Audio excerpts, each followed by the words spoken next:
pessoal, vocês sentiram falta de mim?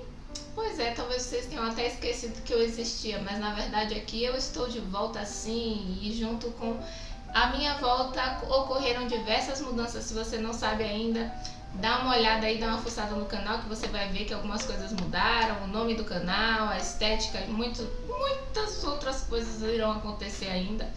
Mas o que importa é que nós estamos de volta. Meu nome é Amanda Vasconcelos, se você não me conhece, acabou de conhecer. E esse é o Nuvem de Ideias.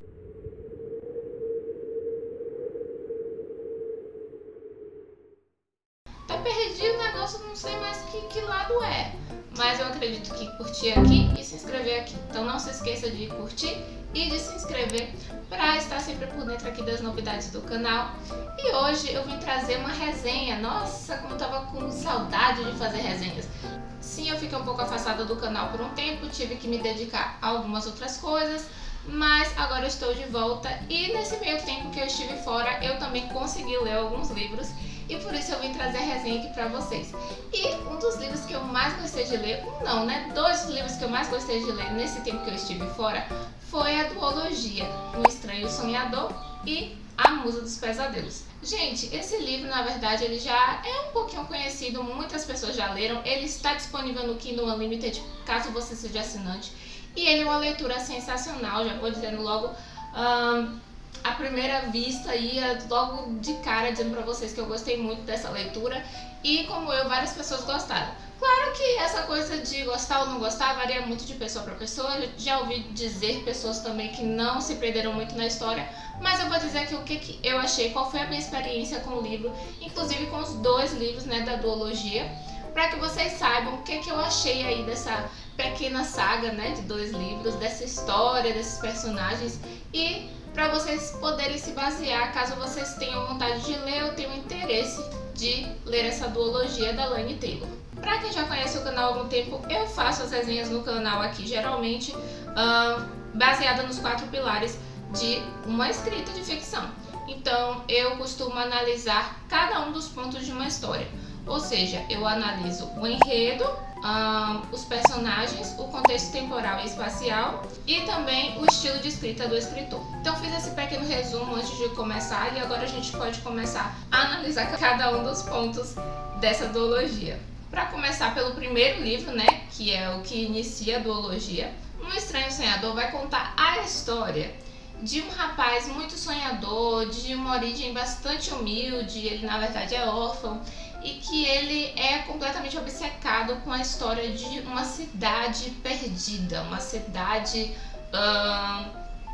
encantada que há muitos tempos costumava existir. Ele acredita que essa cidade de fato existiu, mas que do nada simplesmente desapareceu, ninguém mais sai, entra lá, ninguém sabe onde é que foi parar essa cidade e todo mundo só lembra do nome dessa cidade como Lamento.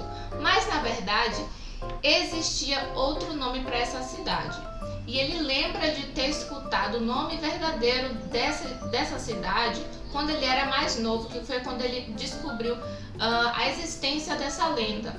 Mas de uma hora para outra ele esqueceu o nome verdadeiro e ele só conseguia lembrar do nome da cidade como Lamento. E ele percebeu que isso aconteceu, ninguém mais percebeu além dele, então ele acreditava de fato que a história da cidade era real, que ela realmente existia e que esse foi um sinal de que ela realmente era verdadeira. E ele acabou se tornando um bibliotecário e ele adorava pesquisar sobre isso. Várias coisas acontecem até o momento que, de fato, né, gente, eu acho que meio que já está implícito na história que ele vai acabar descobrindo, né, o que aconteceu com essa cidade. Várias coisas vão acontecer, uma aventura vai se iniciar em torno disso. Essa sinopse, na verdade, ela é muito... como é que eu posso dizer? Ela é um pouco esquisita. Sim, porque é a primeira vez que você ouve, você não dá a entender muito o que vai acontecer na história. É algo muito aberto, tipo, um cara que acredita numa cidade e aí, sabe? Não diz muita coisa sobre o que vai acontecer. Existem mais alguns elementos em que a autora coloca na sinopse sobre deuses perdidos e tudo mais, mas deixa tudo muito aberto, você não tem uma ideia muito você não tem uma ideia muito real sobre o que vai ser a história ou como é que ela vai se passar. Então, para instigar o leitor só com essas informações é muito difícil, né? Óbvio que já tiveram outras pessoas que leram o livro, que se interessaram e que saem falando bem dele, então isso que faz muitas pessoas começarem a ler. Mas para quem não conhece e nunca ouviu falar, não sei, gente, só com esses elementos é um pouco difícil de você se interessar por essa história, pelo menos é o que eu achei. E, gente, acontece que o enredo ele não faz jus nenhum ao que é realmente o livro, sabe? Realmente ele é muito reducionista em comparação a toda a história que acontece em volta desse mundo. A Laini Taylor criou um mundo particular para se passar esses livros dela, então é algo extremamente original. Eu nunca tinha visto, sabe, nenhum livro de fantasia que fosse assim. Eu acho que ela não se baseou... Claro que ela deve ter tido as referências dela, mas eu digo que é muito diferente, muito único em relação a outras fantasias e outras histórias de aventura e fantasias que eu já vi, sabe?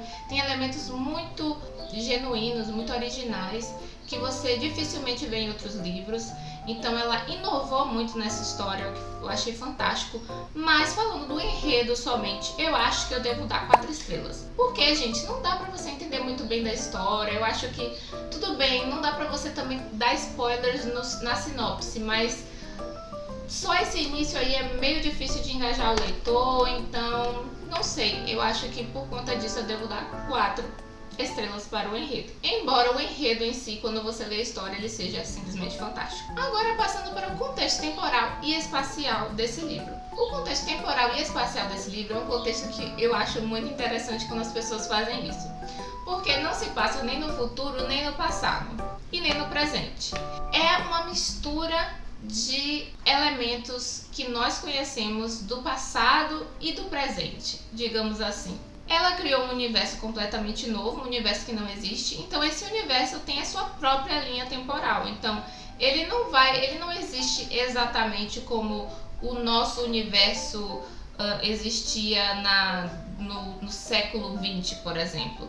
Ele tem toda a sua forma de funcionar muito particular dele. Então você vai ver coisas da época da Idade Média participando desse universo, mas você também vai ver coisas um tanto mais modernas participando desse universo. Então ele tem uma linha temporal completamente particular, então não dá para eu explicar direito para vocês qual é o contexto temporal dessa história. O que eu posso dizer é que ele tem elementos da Idade Média ou da Era Medieval, eu não sei dizer muito bem, gente, acho que da Era Renascentista também, sabe? Tem muitas coisas desses elementos, mas não se prende a isso, porque a história tem a sua própria cronologia, seu próprio tempo. Então, a tecnologia, os estudos, a ciência, tudo desenvolveu da forma particular deste universo e não necessariamente como aconteceu com o nosso mundo. Então, eu acho isso simplesmente fantástico, porque é uma saída muito legal para você criar o universo exatamente do jeito que você queria e imergir o leitor nessa história, nesse universo, nesse tempo que você quer e contar exatamente, passar exatamente o que você quer passar para o seu leitor. Eu acho que ela fez isso muito bem, ela fez lindamente. Então, para mim, isso é 5 estrelas. E o contexto espacial, que acabou que eu não citei aqui ainda, né? Que eu estou falando de contexto temporal e espacial. Mas vamos lá, o contexto espacial, no caso, é o cenário, né? Onde é que se passa a história e tudo mais. Isso também é fantástico, né, gente? É uma fantasia. E ela constrói muito bem esses cenários, como é que ele funciona, toda a magia, toda a ciência, todo o mistério por trás disso é simplesmente muito incrível. Eu não posso dar muitos detalhes para vocês, mas eu simplesmente achei maravilhoso. Achei maravilhosa a forma que ela construiu esse cenário. Então, pra mim, é 5 estrelas para contexto temporal e espacial, sem dúvida nenhuma. Agora passamos para os personagens. Gente, esses personagens, olha, eu vou te falar, viu? Primeiro que o protagonista, ele é um protagonista que, de certa forma, a gente vê muito nos livros, né? Porque ele é aquele herói inocente, bem intencionado, aquele herói que sempre tenta fazer o melhor para as pessoas, ele tem um coração puro, ele não tem mais intenções, ele é humilde e tudo mais, mas ao mesmo tempo eu não acho que foi de uma forma exagerada. A forma como ela conta essa história é meio como uma fábula, eu senti certas vezes, sabe? É como de fato um conto de fadas. de uma maneira muito moderna, particular dela, mas nos lembra muito um conto de fadas e uma fábula, sabe? Tipo, muito tempo atrás aconteceu isso, isso e isso, e o herói, nananã. Então, tipo, isso não é algo que causa estranhamento, porque esse personagem, ele meio que faz sentido dentro de toda essa conjuntura, se é que vocês conseguem entender. E ele tem defeitos sim, ele tem inseguranças e tudo mais, mas eu acho que o que mais deixou ele se destacar foram os outros personagens na história, sabe? Eu acho que tiveram personagens muito bem construídos ao redor dele, tiveram antagonistas assim maravilhosos, porque são antagonistas complexos, gente. Vocês vão ver que tem antagonistas nesse livro que te dão muita raiva e depois eles vão se desenvolvendo, amadurecendo, você vai descobrindo um pouco mais dele por dentro, não muito no primeiro livro, isso é uma crítica que eu tenho a fazer, tá? O primeiro livro, O Estranho Sonhador, que é o primeiro volume, você não vê muito desenvolvimento nos antagonistas e nos personagens secundários. Ele se preocupa mais em contar a história, te dar um aparato geral do que está acontecendo ali, qual é a história, qual é o conflito. Mas o segundo livro, ele simplesmente arrasa nesse quesito, sabe? Quando chega o segundo livro, você começa a entender tudo, porque ele traz todo esse desenvolvimento, tudo aquilo que você sentiu falta no primeiro livro, no segundo livro ela traz e ela fecha lindamente. Porém, eu não sei se isso é uma coisa tão boa assim. Eu acho que necessitar tanto do segundo livro para dar um entendimento da história, talvez não seja tão bom assim. Eu acho que talvez seja bom que você pelo menos introduza um pouco do fechamento que você quer trazer no primeiro livro. Eu não sei, gente. É uma coisa particular minha, assim, que eu acho. Mas também ninguém é perfeito, então, assim, só o fato de ela ter conseguido começar e terminar uma duologia que faça sentido e que tudo se encaixa, isso pra mim é maravilhoso. Então, os personagens, eu acho que eles tiveram, sim, essa tridimensionalidade. Tiveram personagens que eu não gostei tanto assim? Claro que tiveram personagens que eu não gostei tanto assim. Sarai, por exemplo, é um personagem que eu comecei não gostando. Eu achava ela muito sem graça. Eu não queria saber dela. Eu tava tipo, chega dessa menina, eu não quero saber dessa menina. Eu não sei o que foi, gente. Não tinha nada de errado com ela, era normalzinha, mas não sei o que, me deu agonia. Eu queria saber do Laszlo, que é o personagem principal, entendeu? E aí, por um tempo, eu ficava, toda vez que ela aparecia, eu ficava, que saco, eu não quero saber dessa menina. Mas depois eu fui começando a gostar dela, entender um pouco mais do que ela é, como ela é, então isso também foi algo muito particular do meu gosto. Eu acho que é uma coisa que muitas pessoas não devem ter sentido na história, ela até é uma das personagens favoritas para muitas pessoas. Então, por conta disso, eu acho que eu vou dar 4 estrelas e meia pros personagens, tá? Só porque eles demoraram bastante de se desenvolver. Ela colocou muita coisa no segundo livro. Eu acho que não precisava carregar tanto o segundo livro. Acho que dava pra dar uma separadinha, sabe? Pra não ficar tão dependente do outro, digamos assim. Tipo, o segundo livro não ficar tão pesado, sabe? Que eu acho que, de certa forma, o segundo livro, A Musa dos Pesadelos, eu sinto que correu um pouquinho. Porque foram muitas coisas pra acontecer ao mesmo tempo. Então, se ela tivesse dividido melhor, colocado algumas coisas no primeiro livro, talvez isso teria sido melhor. Então, por conta disso, personagens 4.5 estrelas. E agora passando para o último elemento, que é a escrita, o estilo de escrita da Laini Taylor. Como vocês sabem, por questões éticas, eu não sou uma pessoa que vai examinar o estilo de escrita do escritor, tipo, dar uma pontuação para ele. Porque eu não sinto que esse é o meu papel aqui. Eu acho que todo escritor tem a sua forma particular de escrever. E é isso que nos torna especiais. Então eu só vou destacar alguns pontos que eu achei algumas características interessantes sobre a escrita desse autor, na minha opinião. E falando agora da Laini Taylor, o que eu achei dela. Bom, a Laini Taylor, gente, olha, é claro que eu acho que o tradutor deve ter tido muita contribuição nisso também, de trazer as palavras certas. Mas eu encontrei palavras tão lindamente escritas nesse livro, sabe?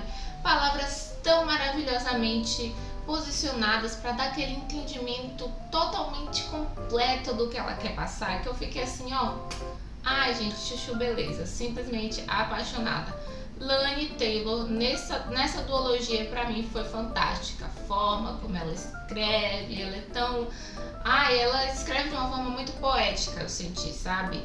Todas as palavras, a forma de se expressar, é tudo muito emocionante, tão imersivo. Eu amei, gente. Eu achei que a fluidez dela, a forma de escrever é leve e ao mesmo tempo é muito poético, sabe? Tem toda a profundidade nas palavras. Ela não é uma escritora rasa, sabe? Ela consegue trazer certa profundidade sem deixar muito denso, sem deixar você sempre assim muito sentindo que tá tendo um trabalho incrível para entender. Eu acho que ela fez isso lindamente, então por conta disso, gostei muito da escrita dela, tá bom, gente? E com isso nós terminamos aqui a análise dessa duologia. Eu vou fazer só algumas considerações finais, porque afinal estamos falando de duologia aqui, é a primeira vez que eu faço uma resenha de duologia e eu meio que tenho que falar de todos os pilares ao mesmo tempo, sendo que são livros diferentes de qualquer maneira, então eu acho que é interessante eu fazer essa conclusão para deixar alguns pontos mais explicados. Então tá, como eu falei pra vocês, o primeiro livro, ele vai trazer o universo. Esse é o papel do primeiro livro, tá? Você vai entender o universo, vai trazer o mistério, todos os conflitos e tudo mais. E aí muitas coisas são deixadas no ar, que no segundo livro, A Musa dos Pesadelos, isso vai ser explicado. Todas as coisas que você não entendeu no primeiro livro vão ser explicadas no segundo livro. Eu acho que, como um conjunto, eles funcionaram muito bem, mas separados é um pouquinho problemático, pelo menos eu acho. Porque o primeiro livro, ele não dá muitas respostas. Ele dá, sim, algumas, ele não deixa a pessoa completamente no ar, tipo assim, do tipo de, meu Deus, não respondeu nada, eu tenho que ler o segundo livro pra saber tudo. Não, não é assim. Sim, ela vai dar algumas respostas, ela não vai deixar o leitor completamente no ar, mas muitas coisas também ficam no ar, pra você entender só do segundo livro. Então, se isso é algo que te interessa, ou te estressa, não gosta, ou não sei o que você acha, comenta aqui embaixo, vamos conversar sobre isso. Se você não se incomoda, também escreve aqui, vamos falar um pouquinho sobre o que vocês acham sobre isso, porque eu sinceramente não sei o que dizer. Eu li os 2 livros, achei que no final das contas tudo se encaixou, então pra mim tá ótimo. Mas para algumas pessoas isso pode ser algo bastante problemático e pode fazer com que elas não queiram ler o livro. Então é bem interessante se vocês falarem sobre isso aqui nos comentários. E com isso eu acho que eu fecho a nossa resenha, gente. Depois de um grande ato, nós estamos de volta, né, com a resenha. Eu fiquei muito feliz de fazer essa resenha aqui. Quero agradecer mais uma vez pelos 500 inscritos. Eu tô muito feliz. Eu tô falando, na verdade, que quero agradecer mais uma vez, mas na verdade eu não sei se esse vídeo vai sair antes do outro vídeo que eu tô gravando hoje também, tá? Eu gravei um vídeo mais cedo. Então, se esse vídeo tá saindo antes do outro, você não estiver entendendo o que eu tô falando, é por isso, tá? Mas é isso, eu quero agradecer de coração pelos 500 inscritos. Nós chegamos a 50%, nós chegamos na metade do caminho para conseguir, quem sabe, uma monetização aqui nesse canal. Isso seria muito importante para mim. Então é isso, gente. Nuvenzinhas lindas do meu céu. Quero agradecer por tudo e pedir para vocês curtirem, se inscreverem e curtem, comentam, se inscrevam para não perder nada. Me sigam nas redes sociais e um beijão. Não esqueça que você é muito importante para mim. Não esqueça de se inscrever e também depois curtir.